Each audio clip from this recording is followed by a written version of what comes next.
Welcome to the Gay Men Going Deeper podcast, a podcast by the Gay Men's Brotherhood, where we talk about everything personal development, mental health, and sexuality. I'm your host today, Matt Landsiedel, and we are joined by Devante Love. Welcome, Devante. Hi, thank you so much for having me. This is a beautiful platform, and I'm honored to be here, so thank you. Yeah, we're honored to have you here. Excited to pick your brain today. Today, we're going to be talking about authenticity through embodiment. So we're going to be breaking down, Devante and I are going to be sharing our what authenticity and embodiment means to us and how we can start to practice both of these things. So we're going to be unpacking questions like, what does authenticity mean to each of us? What does embodiment mean to each of us? What is the connection between the body, our thoughts, and our emotions? Why is it important for gay men in the 21st century, especially, to engage in embodiment practices? Forces that exist in society that have and can cause us to become disembodied, such as capitalism, technology, colonialism, and religion. I'm very excited about unpacking that question. I got a lot to say on that one. How do we become more embodied? And the importance of developing a lexicon for bodily sensations. So yeah, this is just right up my alley. I bring up the word embodiment in all the podcasts, and I don't think people quite understand. So I was really looking forward to having you on here so we could unpack it, so people could know what I mean when I drop that bomb.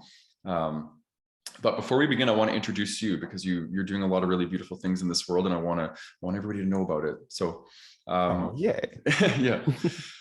So Devante Love, they, them, is a gay Olympian, Kung Fu master, QTBIPOC Counselor and Shaman who has over a decade of experience guiding thousands of folks from across the world who have felt weighed down by their trauma, anxiety, stress, or culture.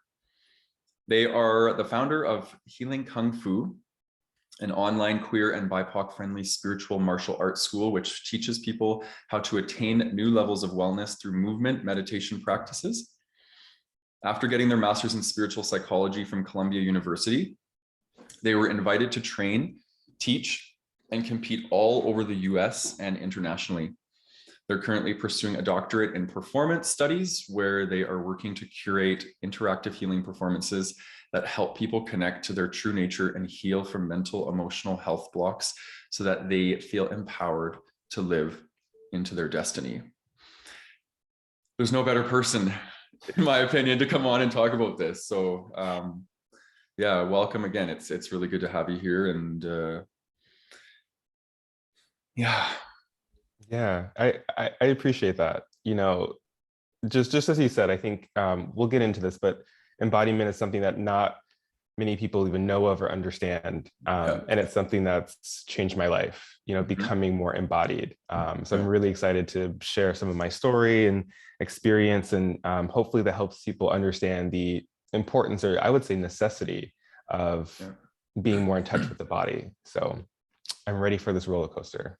Yeah, we're at a very similar place in our journey, I think. And I don't know a lot about you. We're just getting to know each other now, but I feel like a lot of our stories kind of similar, and I'm actually looking forward to learning more about your story. So why don't we start there? Actually, I'd love to know, like, maybe your origin story, kind of what's the what brought you to this work, what brought you to this place in your life where you're practicing embodiment? Yeah. So my entire life, I've been very athletic. When I was younger, I did tap dance, and I quit tap dance because I advanced so quickly that I ended up getting into these classes with all girls, and I felt like I don't belong in this particular space. I was like maybe 6 or 7 at that point, so I was very young. And so I quit that, and then I jumped between different sports. I did like soccer, soccer meaning like actual like soccer, like European soccer. So football. And then I did like baseball, I did basketball, I did so many different sports. And I found that when I was moving my body, all these voices in my head were sort of silenced, or I was able to find a sense of calmness. And it wasn't until maybe high school that I started doing martial arts particularly. And I started doing it because I was being bullied. And I had come out to my parents, and they had said that they wanted me to have a means to protect myself. So they found this martial arts school. I went there, I auditioned, I got in and I started training. And the more I trained, the more I learned a system of tuning into the body and ways of movement that helped me understand what it is that I truly desire and who I am. And it felt really, really good. So I just kept doing it and doing it. Started competing in competitions and then started teaching. And it's been, I think this is my 16th year of martial arts training. It's changed like the way that I stand, the way that I breathe, even just the way that I respond to people. I'm a lot more, if you're tuning in through audio, you can't really see, but I use my hands a lot because, you know, I communicate with my body in that way. And martial arts has been the key for that. So I'm very grateful for those practices. Again, it's saved my life. It's given me a new way of being and a new way of communicating with the world. Yeah, I love that. I love it. Thank you for sharing a little bit about your path, what led you to this, and I'm sure we'll hear more throughout the episode here as we go. But okay, let's break down the word authenticity, because you and I we did meet before this to kind of come up with a topic and what we wanted to unpack together, and we both agreed that authenticity is kind of a buzzword. Right now. My brand is all built around authenticity, so I understand it very well, but it's like it's kind of this word that people throw around, and I just think it's important for the context of this podcast that we define it in the context to which we mean it, right? So I'll start actually. So I would say for me, authenticity is the expression of alignment. That's kind of how I define it. And when I say alignment, I mean alignment to what is real and genuine to us. And I think oftentimes we hide our authentic self because there's shame or there's fear around bringing those parts of ourselves forward. And I think those parts are like more of our shadow selves, right? These parts are maybe our shortcomings or the parts that aren't socially acceptable to bring forward. So we hide parts of ourselves. And I think when we're being authentic, we're integrated with our shadow and our light, and we've brought it in, we've integrated into one being, and we're just being authentic to our, like the alignment and the expression of who we are. So I would say that's probably the best way to define it for me. What about for you? I love that. Whenever I think of authenticity, I try to center it around desire. And I feel like authenticity is the way that we express our specific desires. And we all desire things differently. You know, we desire to wear something, we desire to talk a certain way or move in a certain way.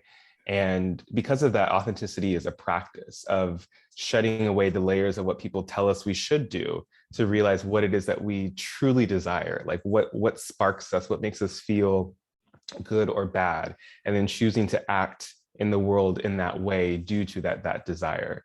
So I would say authenticity is a deep, it's a practice of constant recalibration toward our desires and finding ways to be in our desires within the world.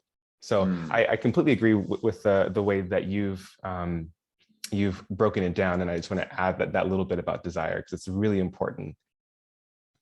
Yeah, I like that. Actually, I like that a lot, because I think we often, like, again, you come back to what's real and genuine to us. Well, if we desire to be something that isn't socially acceptable or that people would shame us for being, such as being gay, right? The desire to be our authentic self is like one of the most humanistic desires, right? We want to be able to show up in the world and be who we are and desire what makes us feel good. So I love that. I love that we can kind of blend those two definitions together and come up with this really juicy definition. So, okay. So what about embodiment? Why don't you start with this one? What does embodiment mean to you?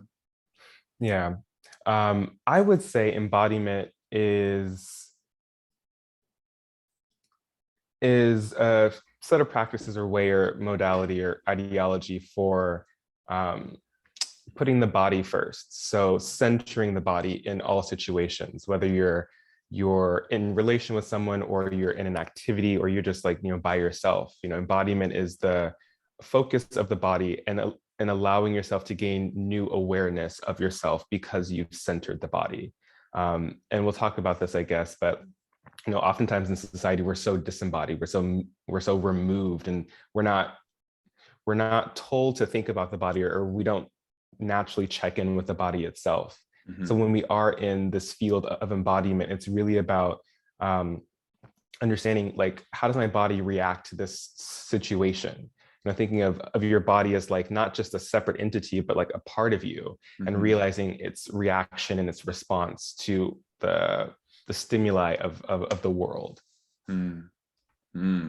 Yeah, I like that. I like that a lot. My definition is kind of similar. So I use it, I would say when I use the word embodiment and I'm using it more loosely, I'm talking about kind of the definition of what you just said. So having a connection to our body, having body awareness, understanding maybe using our body for our compass, right? Our body is communicating to us constantly, and being in touch with that communication would be embodiment to me. But I think of it also as like, we have these kind of chambers that make up who we are, like the mind, body, and the spirit. And I think when we are embodied, we are allowing all three of those to work in harmony together for our highest good. And I think that's, when you take embodiment to the next level, I think that's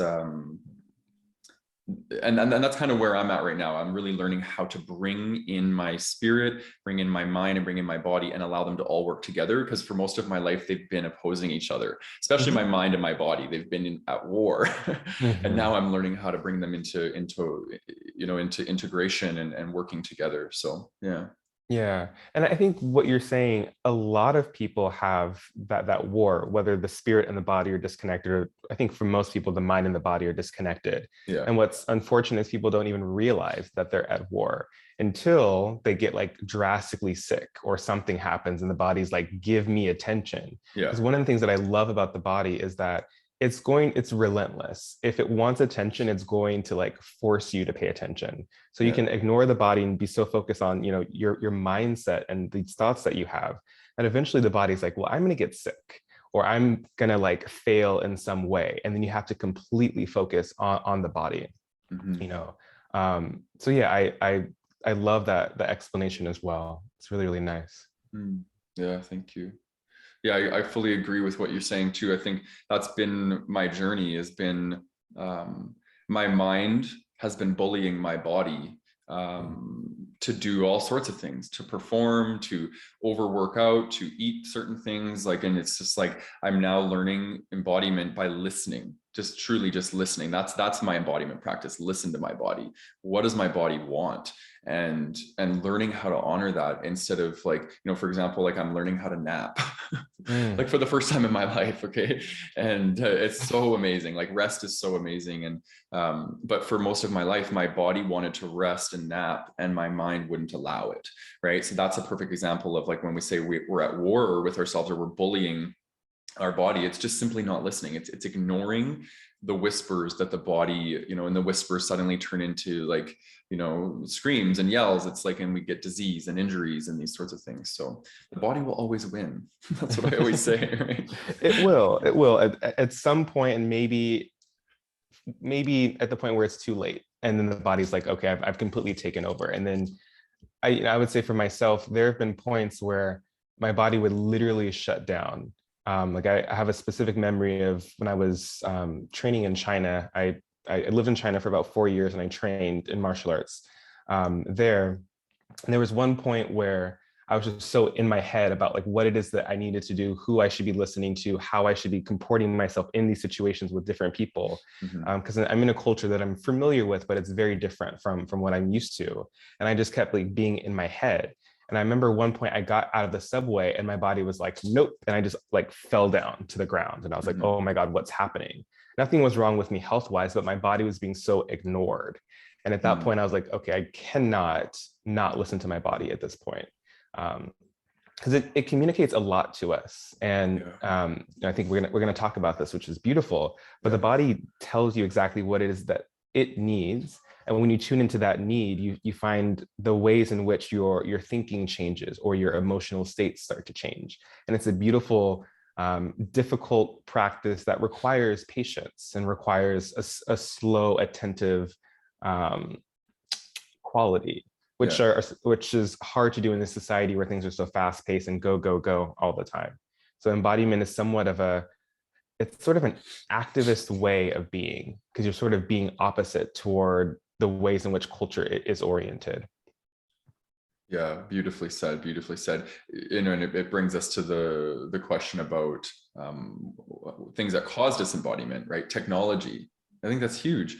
It's so huge because we live in a culture where everything is you know, instantly gratified. Impulsivity is a common trait amongst human beings now, right? And the body doesn't work like that. The mind works like that. That's why I think a lot of us have an over-identification with mind, and it's things like capitalism and technology that have really reinforced that. So, but I'm jumping ahead of myself here. Well, I would say wherever the body wants to go, that's where we can go. Yeah, exactly. Okay, so the first question we have is, what is the connection between the body, our thoughts, and our emotions? Yeah. So from an energetic standpoint, because I teach a lot about spirituality, so I can say it from an energetic standpoint and a psychological standpoint. So from an energetic standpoint, we have different frequencies or vibrations around us. And the most surface level vibration is the body itself. It's the physical. And then, you know, beyond that, we have the mental, and then we have the emotional. And so whatever's happening within the body is going to reverberate across these different fields. So if I'm feeling a pain in like my kidney, and I allow myself to tune into that, I realize that there's thoughts that are associated to that. Usually thoughts around like worthiness or unworthiness, whether or not you belong in a certain space. And then once you start to tune into those thoughts, there's emotions that are associated with that. So maybe there's anger because you've never felt like you belong in a certain space. Maybe there's just sadness because you want to feel comfortable, you want to feel worthy within a specific context. And so there's a deep correlation between the three. And it's very interesting when you start to do like embodiment work, you start to realize exactly how one influences the other two. And even, you know, people talk about changing their emotional states.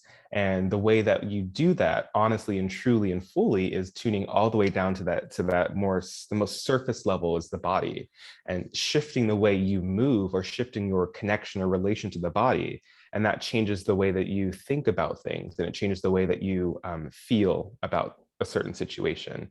So it's a direct correlation, and you know, each of them speak to each other. And again, it's really unfortunate how they're so disconnected. There's different modalities of therapy which I've trained in and I've done, which I didn't really connect with very well because it's so on the mental level of just changing the thought. I can change the thought, but my body is still going to ache, or that emotion is going to still be pervasive and still come within me. So we need to really look at these things on all three levels, and that's when true change and transformation happens. Yeah, that's bang on. And I think, you know, I get the sense we both practice similarly because, you know, I'm trained in CBT. I'm assuming that's what you're talking about, cognitive behavioral therapy. And I'm also trained in dialectical behavioral therapy. And DBT is a little bit more trauma informed, but CBT is definitely not trauma informed. And that's where I struggle. And I always, for my own journey, you can't heal trauma by intellectualizing, by moving through the mind, right? Trauma does not live in the mind. The stories of trauma live in the mind, but the trauma itself lives in the body. And I think for me, I experienced trauma as a child, and what happened was I learned how to dissociate. I learned how to get out of my body because it was too intense. I took refuge in my mind, and I spent most of my life in my mind. And it becomes exhausting, and it's like you're literally running in a hamster wheel when you're trying to heal from your mind. And so, you know, how I would answer this question is that if we want to connect with our emotions, we need to be embodied. We truly need to be embodied. And especially if we want to connect to our emotions for a healing purpose, for example, healing trauma or working with shame wounding, we really need to be embodied for this practice. And, this is the last 3 years of my life is learning present moment awareness, learning embodiment. And guess what happened from starting to practice these things? I healed my trauma. I connected to my divine feminine. All of these beautiful things that happen through the practice of embodiment it's been life-changing for me. And so yeah, hopefully I answered the question. What is the connection between body and thoughts? Yeah. I definitely think you did. And I think to add to that, there's so much that's happening within the world, and we're sponges, whether we're aware of it or not. You walk down the street and you're absorbing the sounds of the street. You're absorbing those billboards that you're seeing. And so much of that is being seeped into your system, and your body stores it all. We are pieces of nature, we're aspects of nature, and we absorb everything that's around us. So it's somewhere stored in the body. And sometimes we're so focused on the mind and the things that we're thinking. And of course, we can change those particular thoughts. But again, everything is stored in the body somewhere in some way. And so it's not until we tune into the body that then we're able to realize the ways in which we've absorbed things into our own behavior and our actions. And then once we move through that, once we gain that awareness, we can then consciously choose how to move forward. Yeah, I love that, because that's exactly embodiment right there, right? Tuning into that and allowing it to kind of guide us. It really is, the body is the compass. And I think, I always say, like, emotions are messengers of need, and they are the things that are guiding us to everything, to our desires, to our needs, to our fears, our worries, all that. Emotions are the compass. And when we're not embodied, we're not connected to our emotional body, at least not in a deep and profound way. And so we're not accessing our compass, right? And I think for me, when I started to connect with my emotions and feel my emotions is when I started to align to my soul purpose, because that's what my compass, my emotions, is what is constantly guiding me to my soul purpose, right? So yeah, it's just been life-changing for me to connect with this part of my being. It definitely is. It's I'll just say really quickly, it's been the same for me as well. I used to be really deeply socially programmed in terms of like doing things in order to please other people, or just to make myself seem not like I'm problematic to the world and to the people that are around me. And when I realized I was taking on all of these social cues of like literally how to walk, how to speak, how to dress myself so I don't appear to be too frightening to other people. And when I realized I was like so in my head in that way, like I felt my body just be really angry at me for like, you have this need to express or be in this way, but you're not doing it. And again, around that point, my body started to fail. I had to have really weird like sicknesses that started to come in. Because we keep saying this, but the body will prevail. And if the body wants something, it's going to get something until you listen to it. Yeah, exactly. Yeah, the body or the mind might win the battle, but the body will win the war. That's my experience. I love that. Yeah. There was something I was going to say, but it just evaded me, but I'm sure it'll come back if it's meant to be shared. Okay, so does that question feel complete for you? Is there anything else you want to share on that one? It does. Okay. Feels good. Okay, good. Okay, so let's bring it into the gay context. So why is it important for gay men in the 21st century, especially, to engage in embodiment practices?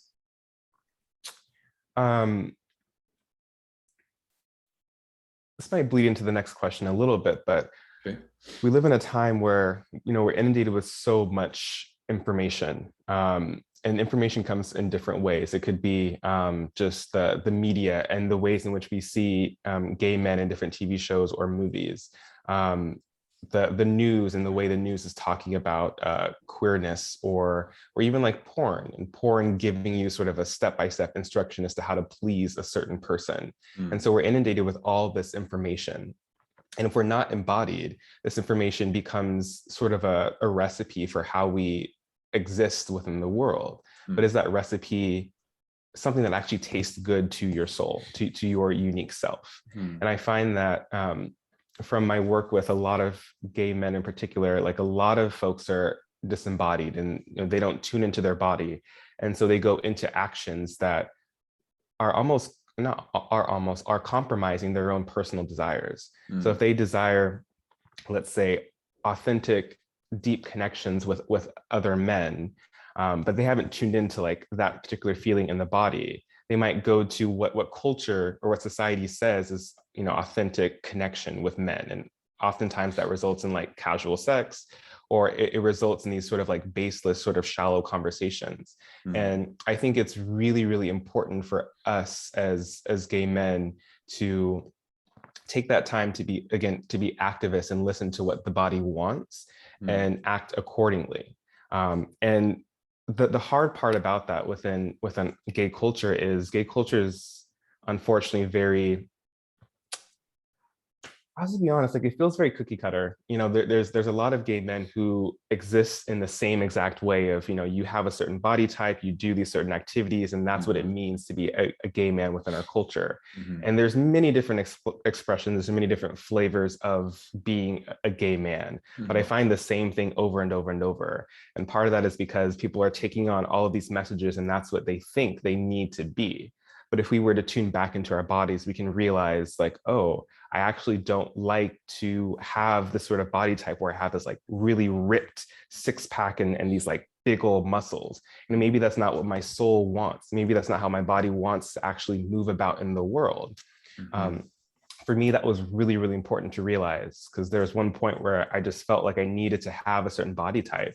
And then I was like, my body wants to just sort of slip through the air in the most like precise and clean way. And having a really chiseled body with big old muscles doesn't allow for my own, in sort of a poetic sense, it doesn't allow me to do that. I feel like I'm sort of, blocking the air as it's coming through me. So I have a more toned body, and that allows me to kind of just like slip through space. And when I have this kind of body, it feels really, really good to me. And other gay men will critique me and say like, I need to do this, or maybe they might not be attracted to me because I don't fit this cookie cutter mold. But this expression of myself feels best. And I feel truly happy, and my body feels good. So I guess to sum up that long preamble, or that long aside, it's not an aside, that long piece, I would just say it's important for us to tune into the body so we realize what is authentic to ourselves, and we can have the courage, the honesty to express that in a society that's trying to still put us into these molds of who we should be. Yeah, so articulate. Yeah. I try. Thank you. Yeah, that was awesome. It's very stimulating to hear what you just shared, and there was so much going on for me. So let me see if I can kind of bring it all together and have my own little preamble here.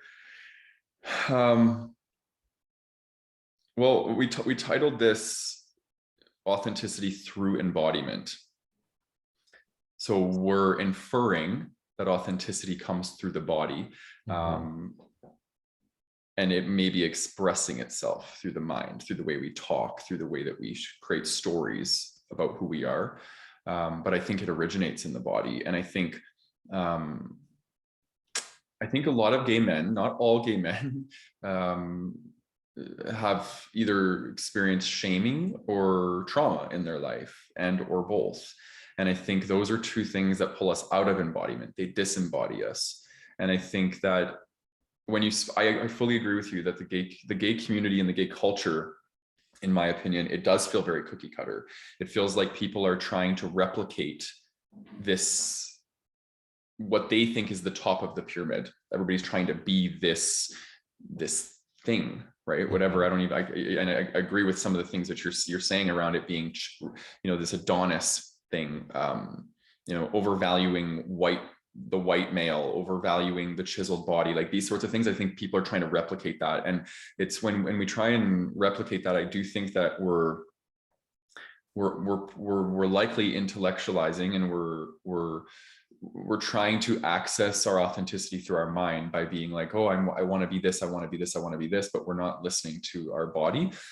And I think that when we do start to connect into our body, like you said, we start to have the experience of the duality of our nature. And I think for me, I frame that as masculine, feminine, but if that doesn't land for people, it could be yin or yang. Like I have both parts of my being. And for so long, I was a gay man that was over identifying with his masculine.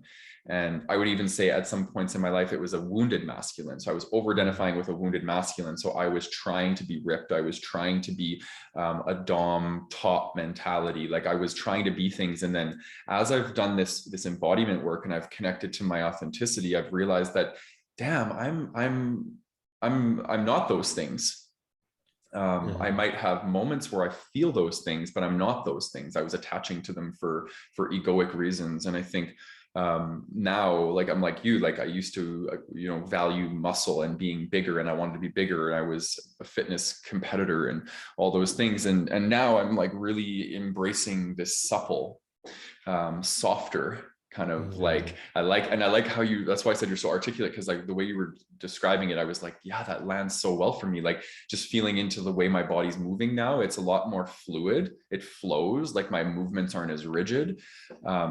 So I do think that gay men can really benefit from connecting more with their bodies and with each other. Like in sex is wonderful, but I think even in more ways than just sexual, sensuality can be something that can be embraced to help us explore our authenticity. Yeah, that's the best I got. Yeah, that was beautiful. Like I felt what you said in my liver, which is making me want to talk a little bit more about self-worth and being a gay man, being a gay person, being a queer person. We run it against moments in which we don't feel like we are good in this world, that we're not valuable, that we're not important.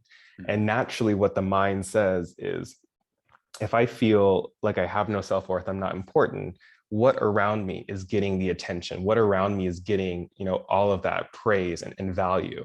And you see the specific look of, we're talking about gay men, so the specific look or actions or behavior of a gay man. So you see that and you're like, on the mind level, I'm going to replicate that in order for me to feel this sense of self-worth, or to gain that sense of self-worth. And people achieve that. They go toward that particular image. And what's unfortunate is when they go toward that image and they attain that image, they're getting all this attention, but there's still something that feels wrong. There's something that's missing. And then if they tune in, they feel it in the body. There's something that feels either heavy or really just like open or vacant. And I would say the reason for that is because they're chasing an image of who they think they should be, rather than finding the image from within. And that image from within manifesting sort of an outward expression of being. And I think it's a very difficult practice. It's a very important practice. And when you can do that, you feel, I'll say for myself, I feel really fulfilled. I feel like I can take a very deep breath and I feel calm. And when I go home at the end of the day, I say go home as if I'm like going out all these places. It's still a pandemic, but when I'm home and I'm just about to go to bed and I sort of reflect on myself, I can be completely happy with who I was and every action that I took. Because what I did is I took something that felt authentic to me. I might have gotten rejected by these certain people, but their rejection means very little when I love every aspect of my being. Bingo, bango. I think that's so key. Authenticity can be very fringe and it can be very outcasting. I've experienced that in the last 3 years where I've really been fierce about being who I am.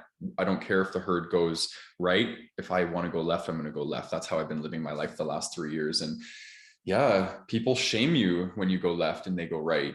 And they throw all sorts of shit at you and they reject you and stuff. You got to be really self-possessed and grounded in yourself in order to be able to move through that. And I just think that maybe a lot of gay men struggle with being authentic and living authentic and choosing authenticity because of the fear of rejection. I think it's so strong for so many of us because we experience that as usually what one of our first core wounds in our lives is. We come to connection of that we're gay, we're different, and we feel rejection because of that, right? So it's like we do anything and we build our lives in a way that we're structured to not have to experience that again. So we might become people pleasers, conformists, any of these sorts of things that keep us stuck in inauthenticity and disembodiment, and I think and disempowerment, I think, as well. So yeah, juicy stuff here, juicy stuff.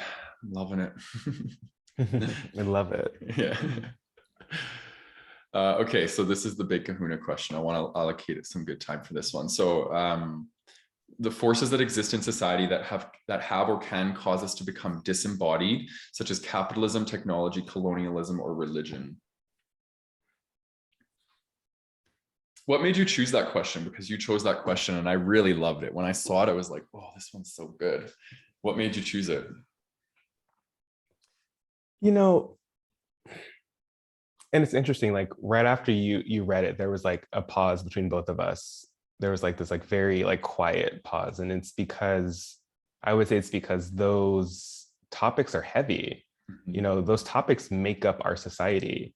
And so because these topics make up our society and they're causing us to be disembodied, or they're taking us away from our body, it just goes to show that our culture is designed in a way to disembody us. Mm-hmm. And within the mechanisms that I teach, I talk a lot about these different forces and how we can combat them, how we can, I keep saying the word activist. I think it's because I'm pulling in the activist archetype lately, Mm-hmm. but how we can be activists and like push back against these things. And first we need to be aware of what these things are and how they're trying to pervade our system, pervade our emotions, our mind, our bodies. And then once we realize that, then we can push back from the body.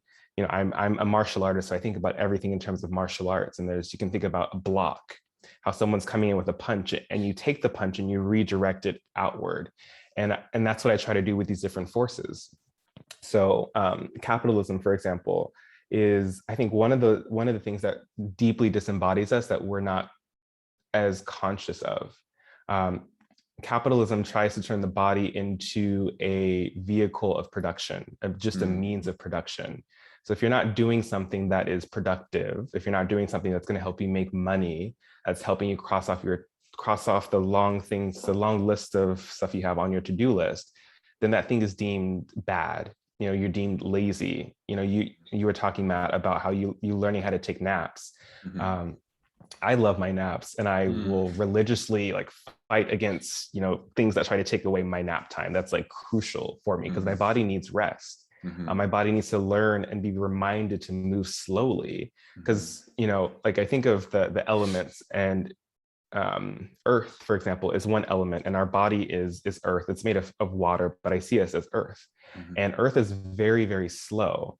And when we are operating on this capitalist speed of like go, go, go, go, go, we're going against our nature. We're going against our body. You know, we don't heal instantly. You know, most of us are not Wolverine. You know, we don't have this like magical, like quick healing ability. We heal very slowly.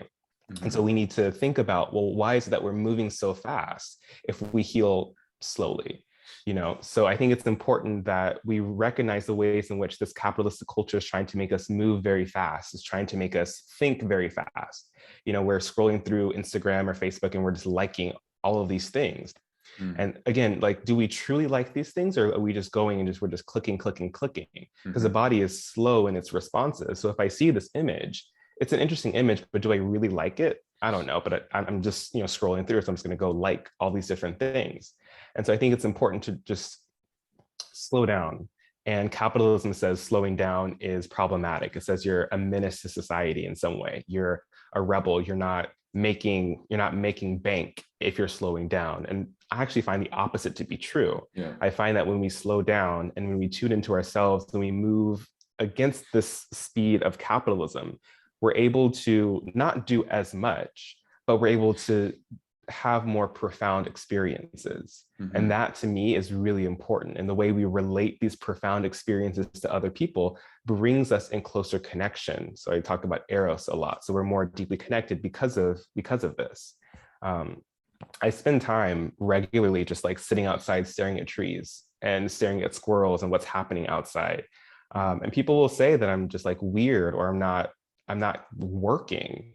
But the fact of the matter is I'm just tuning into like the nature around me and what's happening. And then when I go back into work, I feel a lot better. And this is why people take walks when they've been working for hours, that they need to take a walk. And that walk is refreshing in that way, because it's reminding them to slow down. Yeah, my business has significantly gotten busier since I've slowed down, because I think the universe was like, well, we can't bring you more prosperity and abundance if you don't know how to rest. You're going to burn out, right? So it's like when I started incorporating things that were more slowed down, more rooted in my divine feminine, that's when the universe brought me more business. And it's just amazing that we're so trained through the capitalistic mindset that the rat race, right? We got to go. The more you do, the more you have. And that's not always the case, right? The more you do, the more you might have, but then the more fucking burnt out you are. And then you can't enjoy what you have because you're hospitalized you feel like shit, you got adrenal fatigue, right? And that's been my life story at certain points in my life as well, is it's just like, pushing forward with this masculine energy inside of me. And it's just like, it's a recipe for disaster. But I'm really moving through a lot of, I'm also bringing forth the activist archetype for the first time in my life. I've never given a shit about activism, and I really could care less. I'm very much an individualist. I stay in my own lane. And now I've been impacted by certain things with the pandemic that I'm like, you know what? I've really learned to speak up, and I've learned to value my bodily autonomy and my sovereignty in such a significant way, and valuing freedom in such a significant way. And it's made me realize that the way that our system is set up, and I'll speak specifically for an example about the medical system. It's set up in a way that keeps us disembodied. Because a person who's disembodied is a person who remains in sickness. And I think the medical system is it's a business model. It's built on, if you're sick, we make more money off of you, right? So I think that, you look at the way that allopathic medicine works. It's like you go into your doctor's office, they give you 5 minutes, and you tell them what's going on with you, and then they give you something to mask your symptoms, right? It's all pushing pills. And I just think that when we do become embodied, we learn how to take care of our health in such a profound way. And that might still be allopathic medicine, right? But we learn how to take charge of our health, right? And I think now we're outsourcing our authority, our agency, and our sovereignty to doctors, and like being like, here, take all of my power and you tell me what I need to do with my body. Well, when we become embodied, we know what to do with our body. We listen, we tune in, and we're like, oh shit, yeah, I'm eating too much sugar, or I'm not doing enough exercise, or I'm not doing these things. And we start to get this awareness. And I think for me, I've always been fairly body aware because of being athletic and stuff. But when you become embodied, it's like you become emotionally body aware. And I think again, when we have that compass and it's online, then we're guided to what we need to do. So I just think that, embodiment is also going to connect you to your health and allow you to take charge of your health instead of outsourcing it to a doctor. I love that. You keep throwing out these like very pithy phrases that just like land so hard. It's just absolutely beautiful. And just as you said, like when we go to the doctor, a lot of us give away our autonomy toward this expert, this person who is trained in medicine in some way. This goes to another force, colonialism. And colonialism is one person coming into another space and saying, this is how you should be. And I think I look back into more indigenous cultures where they were deeply embodied, where they did things according to how their body needed. They had an understanding of not just 2 genders, of like 15, 20 different kinds of genders, different ways in which the body wants to be seen and wants to express itself. And colonialism has come in and sort of shut those things down and said, man or woman, these are these 2 ways of being. And then, we wanting to feel powerful, wanting to be connected to this sense of power, will listen to this sort of dominating force. And so I think it's, when I think about colonialism, there's many different ways in which we've been colonized, to where we lose sense of our own body. And I think this kind of also connects to technology, but information also colonizes the body. When we get inundated with information, we think this is what we want. When I look at, and when I'm, the Google algorithm is very clever and very, good at making me think that I want something, but I don't really want it. I don't want that lamp. I don't want this special sale for this pizza place that's like right next door. I don't really want these things, but when I see it, then all of a sudden I'm having some sort of reaction where I feel like I want it. But when I tune in and get more embodied, I realize this is not what I want. So I think it's important to realize the ways in which, I'll say specifically now, information is colonizing. We're being colonized by information. And so this is why people take breaks from like social media, or they're very careful with what they're watching. I have friends who will only watch like HBO Max or only watch Netflix. And that's a way that they're trying to mitigate the ways in which information is colonizing them. So we have to be very careful with how we utilize technology before it uses us. And unfortunately, I don't think our brains have caught up to the speed of technology. Technology has grown vastly in the past 20 or so years, and the human brain doesn't grow that quickly, So our brains have not caught up to the speed and to all these connections that technology is bringing us. And so we're becoming disembodied. The brain doesn't know what to do, so the body doesn't know what to do, and then we're just sort of overwhelmed. And when we're overwhelmed, we're easily to be manipulated. And I think that's deeply problematic. So we need to become more embodied, slow down, become embodied, so we're not manipulated by all this information, by all the external world that's trying to tell us what we want or who we need to be. I'll just say very quickly, that's something I realized. I don't watch much porn. I never really have. But when I was younger and I did watch porn, there's all these little pop-ups that would come, and I had to click out of the pop-ups, in order to enjoy my porn time. And every time I realized these pop-ups are I'm like, I want this thing, I need this thing. But I don't. The fact of the matter is I'm in this moment where I'm trying to feel pleasure within myself. And then all these things are telling me, there's these beautiful sales and all these things that are happening. And I paid a lot of extra attention to that, because in those moments, we're most vulnerable. So anyone who watches porn, in those moments, I think we're most vulnerable to our desires, our bodies being colonized. So just be careful with the things that are happening when you're enjoying your me time. Yeah, that's such good wisdom to share. I fully agree. Okay, we got about 10 minutes. So I want to get these, I know time's flying. I knew it would. I love it though. Yeah. Okay, so how do we become more embodied? I think we need to give some meat here, because I think people are gonna be like, well, damn, I want to become embodied. How do we do this? So what's maybe a couple of your favorite tips on teaching people how to become embodied? So I look very closely to nature as my examples for how to be, because again, we are nature. We forget that, but we are. So what I tend to do is I'll go outside and I'll look at a tree, and I'll mimic the way the tree is moving. So I'll put my arms up like the branches, and I'll kind of sway in that way. And when I do that, when I mimic these aspects of nature, or I pretend to be a squirrel, or I pretend to be a dog in some way, it gives me a sense of how is the body moving in order to become this particular shape, and what sort of pain or what sort of ecstasy do I get from this? I think honestly, this is one of the reasons why yoga is so popular. Yoga puts the body in certain positions that replicate nature. And when we're in these positions, we have these profound insights of wow, I have not been giving my partner enough attention, or wow, this aspect of work is really making me feel uncomfortable. And it's because we're mimicking these structures within nature itself. And then it gives us a chance to kind of tune into, well, what feels good or what does not feel good to the self.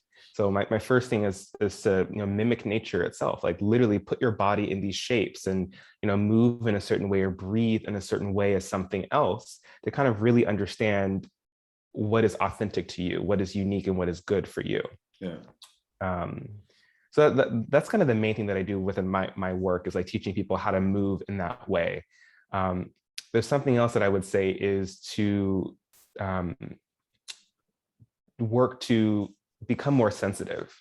We're often very desensitized because we're overwhelmed with certain things, but we need to practice being more sensitive. And when we're more sensitive, we can then tune into and understand what exactly is the body trying to say. So realize that there's this like pulsing sensation every single time my boss says something, or realize that I feel like I'm being stabbed in the shoulders every time I walk through this particular grocery store. And so the more we tune into these different sensations, we become more sensitized. And then we realize the ways in which the world is trying to impact, or the world impacts our specific way of being. So I guess to keep it short again, to mimic the structures around us, the natural structures around us, and then contemplate how those movements inform the way that we want to be authentically, and then to sensitize ourselves and be aware of these sensations that are coming up in the body at all times. I couldn't have answered it better myself. You know, did you know that I do a work in sensitivity? No, I That's did amazing. That's so my two businesses are, one is working with highly sensitive people and empaths, and my other is working with gay men. So sensitivity is something that I understand very well. I'm highly sensitive, I'm empathic, and I think, you know, learning how to manage sensitivity and become more sensitive, I think, is so important. And I view sensitivity in so many different contexts, but I think oftentimes people attribute sensitivity to like being hurt easily, but it's not. It's a perception and being finely attuned to yourself and your environment. And I just think that that's everything. If you want to become more embodied, become more sensitive and connected. I use the word to move towards more embodiment, the word groundedness. And I do a lot of work with tree energy, and I love trees. I've been obsessed with trees since I was a kid, and it's been one of the ways that I've learned how to ground myself. And through grounding myself is how I've learned to connect to my body, because groundedness means coming out of the mind, down into the body, down into the earth. And so I would say anything that's going to bring you groundedness might be earthing, you know, taking off your socks and shoes and standing on the grass or on the soil and kind of just feeling the earth. It might be hugging trees or anything like that. But oftentimes people come up against the mind, right? When we do try to move towards embodiment, we come up against the mind because we've been so addicted to thoughts and thinking that the mind is louder than the body. So we need to have a practice that's still that controls our concentration or our attention, because, you know, I think it's really important for us to learn how to manage where we bring our attention and where we control our attention, because the mind is going to be the thing that's going to be so loud, and it's going to take us away from being able to connect to our body. So there's something called one-pointed concentration, and it's essentially where you learn how to manage your concentration, right? So you might concentrate on well, what I did was I concentrated on counting. So just 1 to 10, 10 to 1, 1 to 10, 10 to 1. And when your mind wanders, you bring it back. So you're learning how to play with your attention, because I think oftentimes people think that they want to bring stillness to the mind, but you can't really still the mind, at least in my opinion. The mind is meant to be running wild and be constantly thinking, but we need to learn how to pull our attention away from the mind and into the body. So I do think that, you know, those would be my 2 tips. So learn how to control your attention through a practice like one-pointed concentration, and then learn groundedness. And then also body sensations, I think, is really important. Like yoga nidra has been such a game changer for me. I've had so many profound experiences by doing yoga nidra, which is essentially just like scanning your body with your own consciousness and attention. And it allows you to kind of really connect to the sensations of who you are. And those would be a few of my tips for embodiment.